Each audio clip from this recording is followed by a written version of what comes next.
Colonel केरानू ने कहा कि वो रात भर सफर जारी रखेगा और उस वक्त तक वापसी का इरादा नहीं करेगा जब तक कि तांडूस के किसी गिरोह से मुठभेड़ न हो जाए।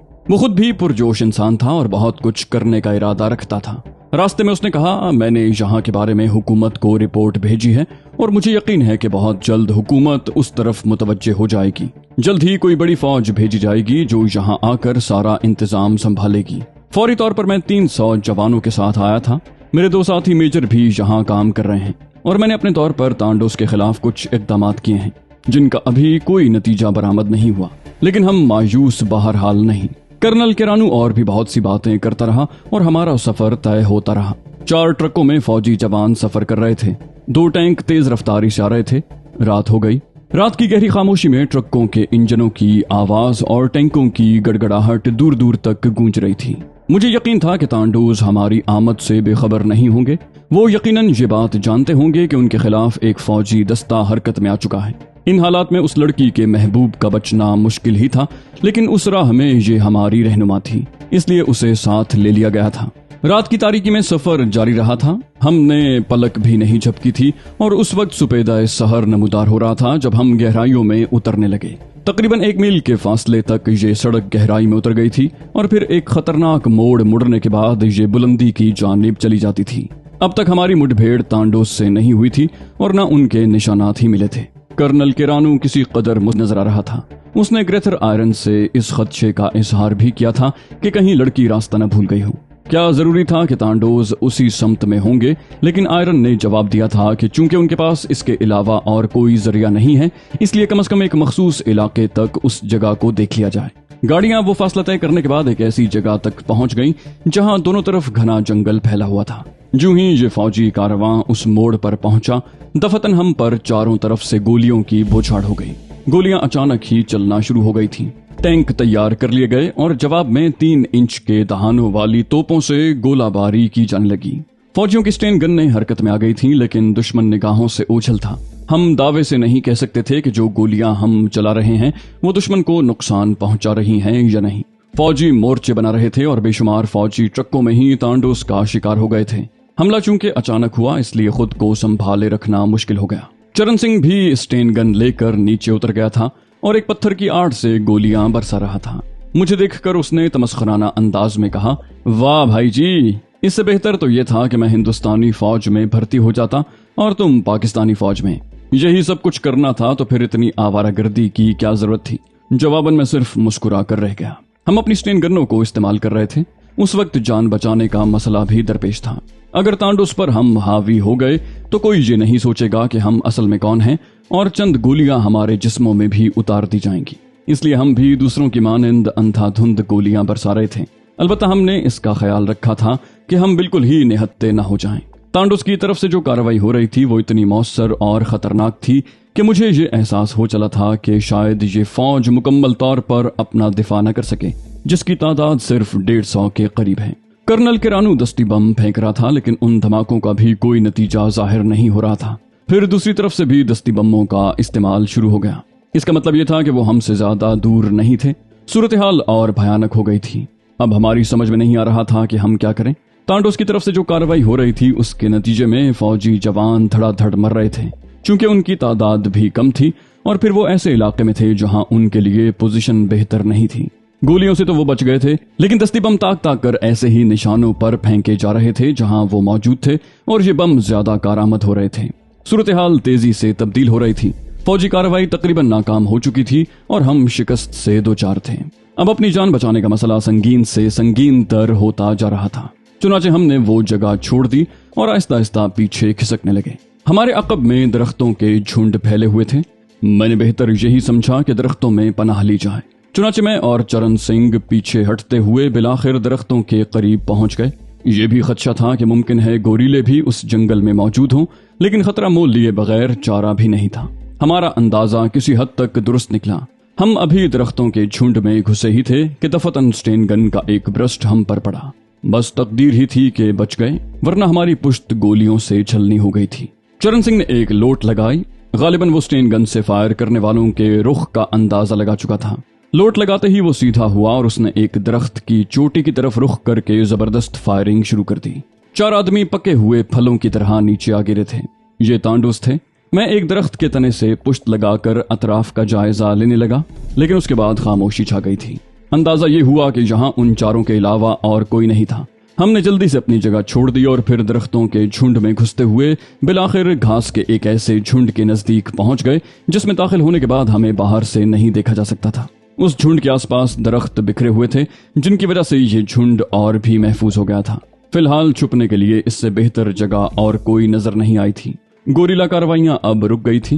गालिबन तमाम ही फौजी काम आ गए थे। चरण सिंह ने हाथ मलते हुए कहा, धत तेरी की, इसका मकसद है कि कर्नल केरानू भी काम आ गया और गालिबन तुम्हारा यार, मेरा मतलब है आयरन भी। मैं तशवीश ज़दा अंदाज में उस मसले पर गौर कर रहा था। अगर वो दोनों काम आ गए तो हमारे लिए वाकई मुश्किलात पैदा हो जाएंगी। चारों तरफ सुकूत फैल गया था। कभी कभी उस सुकूत में जख्मियों के कराहने की आवाजें रखना अंदाज हो जाती और उसके बाद मुकम्मल खामोशी छा जाती। सूरज बुलंद हो चुका था। उस वक्त दिन के तकरीबन 11 बजे होंगे जब उस खामोशी से उकताकर हम दोनों ने बाहर निकलने का फैसला किया और आहिस्ता आहिस्ता बाहर निकल आए। हमारा रुख उसी जानिब था जिधर फौजी जवानों पर कयामत टूटी थी। हम देखना चाहते थे कि ट्रकों वगैरह की क्या पोजीशन है और क्या हमारा यहाँ से जाना मुमकिन है। मैं आहिस्ता आहिस्ता पोजीशन लेता हुआ आगे बढ़ रहा था। चरण सिंह मुझसे पुश्त मिलाए दूसरी समतों पर निगाह दौड़ा रहा था। थोड़ी देर बाद हम वहां पहुंच गए जहां ट्रक वगैरह खड़े थे। चारों तरफ खून ही खून बिखरा हुआ था। फौजी जवानों की लाशें देख देख कर सर चकराए जा रहे थे। तकरीबन तमाम ही जवान काम आ गए थे। उनकी लाशें खाको खून में लिथड़ी हुई जमीन पर औंधी सीधी पड़ी हुई थी। आसमान पर चीलें और गिद्ध मंडलाना शुरू हो गए थे। गालिबन उन्होंने मुर्दों की बू महसूस कर ली थी। समझ में नहीं आता था कि क्या किया जाए। मैं उन लाशों में कर्नल केरानू और आयरन की लाशें तलाश कर रहा था। मेरी निगाहें इधर उधर भटक रही थीं। इस तरह आगे बढ़ता हुआ मैं उस ट्रक की आड़ में पहुंच गया जिसकी दूसरी तरफ टैंक खड़ा हुआ था। अभी मैं मुड़ने वाला ही था कि दफतन मैंने महसूस किया टैंक का ढकना उठ रहा है। मैं एकदम से अपनी जगह रुक गया। टैंक के ढकने में से एक चेहरा उभरा। मैंने गौर से देखा। ये गेल्श थी जिसकी रहनुमाई में हम यहाँ तक पहुंचे थे। मेरी समझ में नहीं आया कि गेल्श टैंक में घुसी क्या कर रही है। मुमकिन है वो जान बचाने के लिए उसमें आ छुपी हो। चुनाचे मैंने आगे बढ़कर गेल्श को आवाज दी। दूसरे ही लम्हे ढकना बंद हो गया और वो अंदर दुबक गई। उसके दुबकने की वजह एक लम्हे को तो मेरी समझ में नहीं आई, लेकिन बिलाखिर मैंने यही फैसला किया कि वो इस खूरेजी से खौफजदा हो गई है और यकीनन खौफजदा होकर ही अंदर छुप गई होगी। मैं अपनी स्टेन गन संभाले हुए आगे बढ़ा, लेकिन जो ही मैं टैंक के करीब पहुंचा दफतन ढकना दोबारा उठा और राइफल का शोला मेरे दाएं कान की लौ को छूता हुआ गुजर गया। मैं फौरन औंधे मुंह जमीन पर गिर पड़ा और मुझे ये अंदाजा लगाने में दिक्कत नहीं हुई कि गेल्श कतई तौर पर बदहवास नहीं है, बल्कि यकीनी तौर पर कोई और ही मामला है। चरण सिंह ने मुझे देखा। वो घूमकर दूसरी जानिब से टैंक की समत आ रहा था। इस तरह हम दोनों पेट के बल रेंगते हुए टैंक के नजदीक पहुंच गए। मुझे एक बड़ी गलती का एहसास हो चुका था। गेल्श के बारे में मेरी राय बदल चुकी थी और मैं महसूस कर रहा था कि ये औरत दरअसल वो नहीं है जो उसने जाहिर किया है।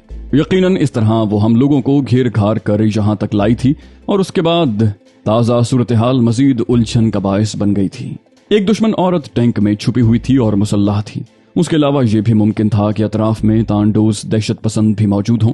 इस तरह हम खुली फजा में उनके निशाने की जद पर थे। ऐन उसी लम्हे पत्तों पर किसी के चलने की आहट हुई और हमें एहसास हो गया कि अब बुरा वक्त बिल्कुल करीब आ गया है। जरा सी गफलत हमारा खात्मा कर सकती थी।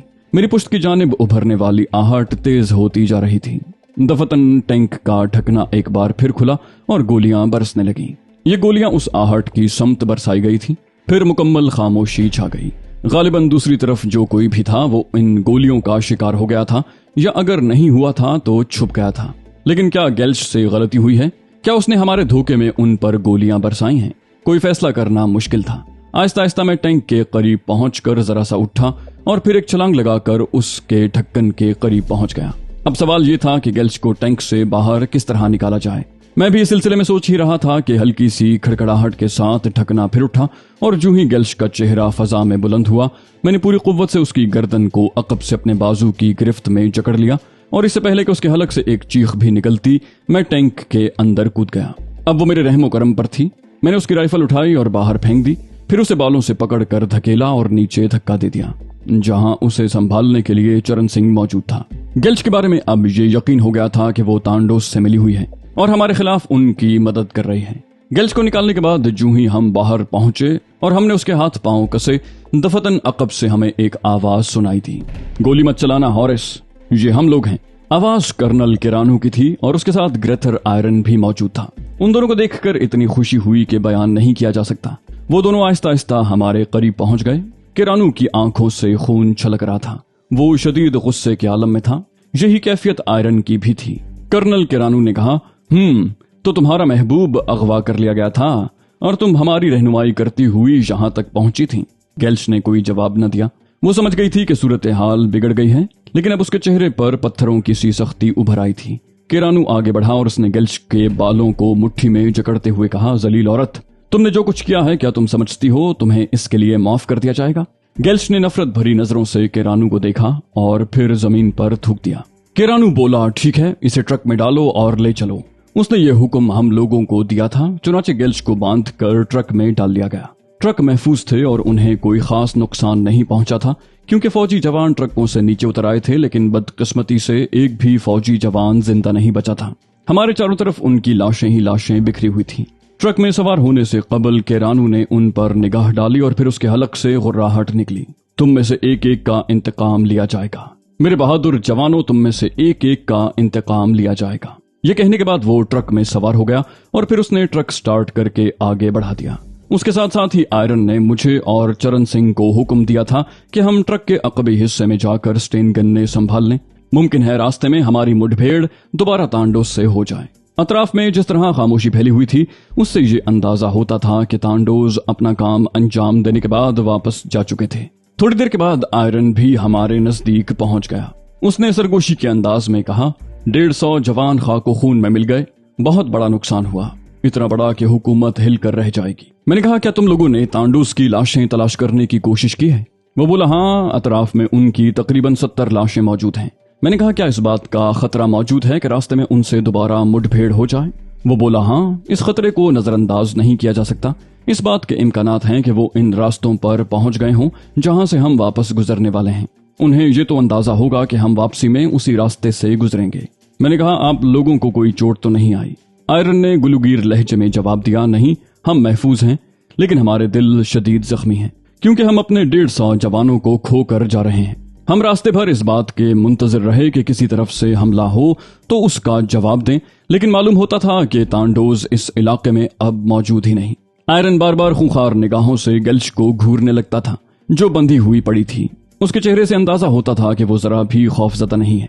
बिलाखिर कर्नल केरानू शिकस्त खुर्दा अपने कैंप में वापस गया। जब दूसरे जवानों ने उसका इस्तकबाल किया, लेकिन सिर्फ एक ट्रक को आते देखा और उस ट्रक में भी सिर्फ चंद अफराद को देखकर वो सब हैरान रह गए। कर्नल केरानू ने मुख्तसरन तफसीलात बताई और उनके चेहरों से गमो अंदोह के तासुरात झलकने लगे। कर्नल केरानू गेल्श को लेकर अपनी खुसूसी क़यामगाह में पहुंच गया। फिर उसने गेल्श को एक दरख्त के कटे हुए तने से बांध दिया। आयरन और कर्नल केरानू अब उसकी जबान खुलवाने की तैयारियां कर रहे थे। लोहे की सलाखें गर्म की गईं और न जाने कौन कौन सी तैयारियां की गईं। लड़की ने बताया कि उसका नाम गेल्शी है, लेकिन उसका ताल्लुक तांडोस से है। वो उस बस्ती में तकरीबन 6 माह से रहती थी और तांडोस के लिए काम करती थी। तांडोस ने उसके जिम्मे ये काम लगा रखा था कि वो उस इलाके में होने वाली कार्रवाइयों की इत्तला देती रहे। उसे यकीन था कि हम लोग कर्नल केरानू से जरूर मुलाकात करेंगे। चुनाचे उसने हम तक पहुंचकर ये चक्कर चलाया और हमें घेर घार कर वहां तक ले गई। कर्नल ने पूछा, अब तुम डिगालिन के बारे में बताओ, वो कहाँ पोशीदा है और उसके साथ कितने अफराद काम कर रहे हैं? वो बोली, बेवकूफ हो तुम लोग, मेरी जबान किसी चीज से पकड़ कर बाहर खींच लो और उसे हथेली पर रख दो, तब भी डिगालिन के बारे में तुम्हें एक लफ्ज नहीं बताया जाएगा। उसकी आवाज में कुछ ऐसी पथरीली कैफियत थी कि कम से कम मैंने यही महसूस किया कि वो जबान नहीं खोलेगी, और मेरा अंदाजा दुरुस्त निकला। कर्नल केरानू और आयरन ने 100 जतन किए, लेकिन वो टस से मस न हुई। लालच और खौफ का हर हरबा इस्तेमाल किया गया, मगर उसने किसी चीज का असर कबूल न किया। वो एक मजबूत चट्टान की तरह हर सख्ती को बर्दाश्त करती रही। आखिर जब कर्नल केरानू ने यह महसूस किया कि उससे कुछ और नहीं मालूम किया जा सकता, तो उसे गोली से उड़ा देने का फैसला किया गया। उसे आखिरी बार ये कहा गया कि अगर वो अपने साथियों के मुताल्लिक मालूमात फराहम कर दे और सारे राज बता दे तो उसकी जान बख्शी हो सकती है। लेकिन उसने अपने खूबसूरत बालों को झटका दिया और हिकारत के साथ नफी में गर्दन हिला दी। आयरन ने अपना पिस्तौल निकाल कर कहा, तो फिर ये तो हो सकता है, और उसके दिल का निशाना लेकर 6 की 6 गोलियां उस पर दाग दी। اس کے حلق سے ایک ہلکی سی چیخ نکلی تھی۔ خون کا فوارہ اس کے بدن سے پھوٹا اور وہ ٹھنڈی ہو گئی۔ کرنل کیرانو نے اس کے قتل کے بعد بھی اطمینان کا اظہار نہ کیا، البتہ وہ بالکل خاموش تھا۔ گریتھر آئرن نے اس سے اجازت طلب کی اور کہا کہ وہ اپنے ہیڈ کوارٹر واپس جانا چاہتا ہے۔ کرنل کیرانو نے میری طرف رخ کر کے کہا، کیا آپ لوگ بھی مسٹر گریتھر کے ساتھ واپس جانا چاہتے ہیں؟ میں نے کہا، کرنل، دراصل ہم لوگ صرف اپنے قومی جذبے کی تسکین کے لیے اس مہم پر کمر بستہ ہوئے تھے کہ تانڈوز باغیوں کے خلاف کارروائیوں میں حصہ لیں۔ ہمارے لیے کسی جگہ یا کسی منزل کا کوئی تعین ضروری نہیں ہے، بس جہاں بھی ہماری ضرورت ہو۔ آئرن نے کرنل سے کہا، بلا شبہ، لیکن اس کے باوجود میری خواہش ہے کہ میں اپنے دوستوں کو اپنے ساتھ لے جاؤں۔ دراصل ذہنی طور پر میں بھی اتنا الجھا ہوا ہوں کہ تنہا سفر کرنے کے قابل نہیں ہوں۔ اگر آپ حکم دیں گے تو میں ان دونوں کو بہت جلد آپ کی خدمت میں روانہ کر دوں گا۔ کرنل نے کہا، یہ حقیقت ہے کہ میں ان لوگوں کی دلیری سے بہت متاثر ہوا ہوں۔ میں انہیں کچھ عرصہ اپنے ساتھ رکھنا چاہتا تھا، لیکن خیر کوئی بات نہیں، میں بھی ابھی مصروف رہوں گا کیونکہ اس سلسلے میں مجھے مزید اقدام کرنا ہے۔ چنانچہ اگر تم انہیں ساتھ لے جانا چاہتے ہو تو ٹھیک ہے۔ ہم تینوں کے ساتھ 10 جوان بھیجے گئے جن کی ذمہ داری یہ تھی کہ ہمیں بحفاظت واپس پہنچا دیا جائے۔ ہم واپس فیری کول آ گئے، یہاں گریتھر آئرن کو اپنے 6 ساتھیوں کی موت کے بارے میں اطلاع دینا تھی۔ صورتحال خاصی سنگین ہو گئی تھی، لیکن ہم ان خطرات کے باوجود ابھی یہاں سے واپس نہیں جا سکتے تھے۔ بہتر یہ تھا کہ جس مقصد کے لیے ہم یہاں آئے تھے اسے انجام دینے کے بعد ہی یہاں سے واپس جانے کے بارے میں سوچیں۔ اس واقعے کے بعد ہمیں تمام صورتحال کی اطلاع ملتی رہی۔ ان 150 جوانوں کی موت کی اطلاع جب اسپینی حکومت کو ملی تو وہاں کوہرام مچ گیا اور چند ہی روز کے بعد بے شمار فوجی مزدوروں کے ساتھ یہاں بھیج دیے گئے۔ مزدوروں کو ہدایت کی گئی تھی کہ اس جنگل کو دور دور تک صاف کر دیں اور فوری طور پر کام ہونے لگا۔ اونچے اونچے درخت گرا دیے گئے، فوج جنگل میں چاروں طرف پھیل گئی۔ چند ہیلی کاپٹر بھی بھیج دیے گئے تھے جو دن بھر پرواز کرتے رہے تاکہ تانڈوز کی کارروائیوں کی نگرانی کی جا سکے۔ مزدور تمام دن درختوں کو کاٹ کاٹ کر ڈھیر کرتے رہتے اور رات کو فوج کی نگرانی میں ایک جگہ سو جاتے۔ تقریباً 1.5 ماہ تک مسلسل کام ہوتا رہا۔ اس دوران وہ راستہ صاف کر دیا گیا تھا جو فیری کول سے کرنل کیرانو کے کیمپ تک جاتا تھا اور یہاں آنے جانے کی سہولت ہو گئی۔ ہم کئی بار وہاں پہنچے تھے اور کئی بار واپس آئے تھے۔ ایسے ہی ایک دن کی بات ہے، ہم اپنی جیپ میں کیرانو کے کیمپ سے واپسی کا سفر کر رہے تھے۔ آئرن بھی ہمارے ساتھ تھا کہ راستے میں سڑک پر ایک شخص ہاتھ اٹھائے کھڑا نظر آیا۔ آئرن نے فوراً سٹین گن سنبھال لی اور اس کا رخ اس شخص کی طرف کیے ہوئے تھا۔ جیپ اس وقت چرن سنگھ ڈرائیو کر رہا تھا۔ تھوڑی دیر کے بعد وہ اس شخص کے نزدیک پہنچ گیا۔ ہاتھ اٹھائے ہوئے شخص نے آگے بڑھتے ہوئے کہا، میرا نام بوتھان ہے اور میں ڈیگالن کے اہم ترین ساتھیوں میں سے ایک ہوں۔ اس کے منہ سے یہ الفاظ سن کر ہم ششدر رہ گئے تھے۔ دراز قامت شخص ڈھیلے ڈھالے کپڑے پہنے ہمارے سامنے کھڑا تھا۔ اس کا چہرہ کھردرا اور ہاتھ پاؤں بہت سخت تھے۔ اس کے بدن پر اور چہرے پر زخموں کے نشان بھی صاف نظر آ رہے تھے۔ آئرن نے درست لہجے میں کہا، کیا تم سچ کہہ رہے ہو یا میں اسے مذاق تصور کروں؟ وہ بولا، نہیں جناب، براہ کرم مجھے گرفتار کر کے لے چلیے اور کسی ایسی جگہ لے چلیے جہاں میں اس وقت تک زندہ رہ سکوں جب تک کہ آپ کو اپنے بارے میں تفصیل نہ بتا دوں۔ آئرن کے اشارے پر میں نے نیچے اتر کر اس شخص کی مکمل طور پر تلاشی لی، لیکن اس کے پاس سے کسی قسم کا اسلحہ برآمد نہ ہوا۔ اس نے اپنے آپ کو ڈیگالن کا ایک خاص ساتھی بتایا تھا، چنانچہ وہ ہمارے لیے بڑی اہمیت کا حامل تھا۔ انتہائی رازداری اور حفاظت کے ساتھ ہم اسے اپنی کمین گاہ تک لائے۔ آئرن نے اس کے لیے بہت سے انتظامات کیے تاکہ کہیں ایسا نہ ہو کہ کچھ بتانے سے پہلے ہی اسے گولی کا نشانہ بنا دیا جائے، اور اس کے بعد آئرن نے ہماری موجودگی میں اس سے سوالات کرنے شروع کر دیے۔ پوچھا، تم کتنے عرصے سے ڈیگالن کے ساتھی ہو؟ وہ بولا، شروع سے جناب، میرا تعلق ابھی تانڈو سے ہے جو آج کل بغاوت پر آمادہ ہیں۔ آئرن نے پوچھا، لیکن تمہارے دل میں تانڈوس کے خلاف کام کرنے کا خیال کیوں آیا؟ تم ڈیگالن کے مخالف کیوں بن گئے؟ وہ بولا، میرا ضمیر مجھے اپنی ایک حرکت پر اس طرح ملامت کرتا رہا ہے کہ میں موت چاہتا ہوں۔ میں بغاوت کے شوق میں انسانیت سے دور ہو گیا تھا۔ بات دراصل یہ ہے کہ میرے ہاتھوں کچھ ایسے قتل ہوئے جنہوں نے میرے ضمیر کو جھنجھوڑ کر رکھ دیا ہے، اور اب میں اپنے اس گناہ کی قیمت ادا کرنا چاہتا ہوں۔ آئرن نے کہا، تم آئی مین کے قتل کے بارے میں کچھ جانتے ہو؟ اس نے جواب دیا، جی ہاں، کیوں نہیں؟ ہم چونک پڑے۔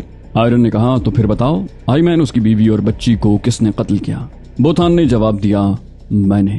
ہم سب ایک لمحے کے لیے ساکت ہو کر رہ گئے۔ آئرن نے غراتے ہوئے کہا، تم نے؟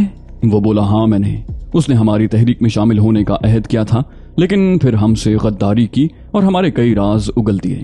چنانچہ اسے سزا دینے کے لیے ڈیگالن نے میرا انتخاب کیا۔ گریتھر آئرن بمشکل تمام خود پر قابو پائے ہوئے تھا۔ بولا، لیکن تمہارا دشمن تو آئی مین تھا، اس کی بیوی اور بچی سے تمہاری کیا دشمنی؟ بوتھان بولا، آئی مین کی بیوی بھی ڈیگالن کی کارکن تھی اور تانڈوس کے لیے وفاداری کا حلف اٹھا چکی تھی۔ اس نے ہمیں یہ اطلاع دی تھی کہ آئمین مقامی حکومت کا مخبر بن گیا ہے، لیکن اس نے یہ بھی کہا تھا کہ اس کے شوہر کو کوئی نقصان نہ پہنچایا جائے، وہ اسے راہ راست پر لے آئے گی۔ آئرن نے کہا پھر اسے کیوں قتل کیا گیا؟ بوتھان نے کہا یہ تانڈوس کا بنیادی اصول ہے کہ وہ مخبر کو کبھی معاف نہیں کرتے۔ مجھے یقین تھا کہ آئمین کی بیوی اپنے شوہر کے قتل میں مزاحمت نہیں کرے گی چونکہ وہ تانڈوس تحریک کی وفادار تھی، لیکن میرا یہ خیال غلط نکلا۔ میں جب عقبی دیوار سے اندر داخل ہوا تو سب سے پہلے اسی عورت نے میرے راستے میں رکاوٹ بننے کی کوشش کی، نتیجے میں مجھے اسے قتل کرنا پڑا۔ گریتھر آئرن نے غضبناک لہجے میں پوچھا، اور اس کی معصوم بچی؟ بوتھان نے کہا اس کی چیخو پکار نے میرے بدن میں ایک جھرجھری پیدا کر دی تھی، اور تم یقین کرو کہ وہ صرف غیر ارادی طور پر میرے ہاتھوں ماری گئی۔ گولی اس کے دل کو چیرتی ہوئی نکل گئی، اور انسپیکٹر آئرن وہی دن تھا جب میرا ضمیر جاگا۔ یہی وہ قتل تھا جو مجھے مجبور کرتا رہا کہ میں ڈیگالن کے اصولوں سے منہ پھیر لوں۔ میں اس کی ان سرگرمیوں سے نفرت کرنے لگا ہوں۔ اس قتل کے بعد مجھے اپنے آپ سے نفرت ہو گئی ہے، مجھے اپنے مشن سے نفرت ہو گئی ہے۔ اپنی زندگی کا ایک ایک لمحہ مجھ پر گراں گزرتا ہے۔ اس بچی کی دردناک چیخیں دن رات میرے کانوں میں گونجتی رہتی ہیں، اور میں طویل عرصے سے سو نہیں سکا ہوں۔ بوتھان کی آواز بھرا گئی، اس کی پلکوں پر آنسوؤں کے قطرے چمکنے لگے۔ آئرن نے کہا پھر تم کیا چاہتے ہو؟ بولو تمہارے ساتھ کیا سلوک کیا جائے؟ بوتھان نے کہا جو دل چاہے کرو، میں مرنے کے لیے تیار ہوں، بلکہ میں مرنے کے لیے ہی آیا ہوں، لیکن میں تمہیں صرف ایک بات بتانا چاہتا ہوں۔ میں اب تانڈوس کے خلاف ہوں، اور تم چاہو تو اس موقع سے فائدہ اٹھا سکتے ہو۔ یہ بات گریتھر آئرن کے لیے بہت زیادہ دلچسپی کا باعث تھی، چنانچہ اس نے گردن ہلاتے ہوئے کہا ٹھیک ہے، لیکن یہ بھی سوچ لو کہ اگر تم نے کوئی بڑی چال چلتے ہوئے ہمارے خلاف کچھ کرنے کی کوشش کی تو تمہاری زندگی نہیں بچ سکے گی۔ بوتھان بولا یہاں زندگی بچانا ہی کون چاہتا ہے؟ اگر تم مجھ پر اعتبار کرنے کو تیار نہیں ہو تو پھر بہتر ہے کہ مجھے ختم ہی کر دو۔ ہم نے بوتھان کے لہجے میں سچائی محسوس کی تھی، چنانچہ آپس میں مشورہ کر کے فیصلہ کیا کہ بوتھان کو کرنل کیرانو کے سامنے پیش کر دیا جائے۔ کرنل کیرانو کی بوتھان سے ملاقات ہوئی اور وہ مختلف قسم کے سوالات بوتھان سے کرنے لگا۔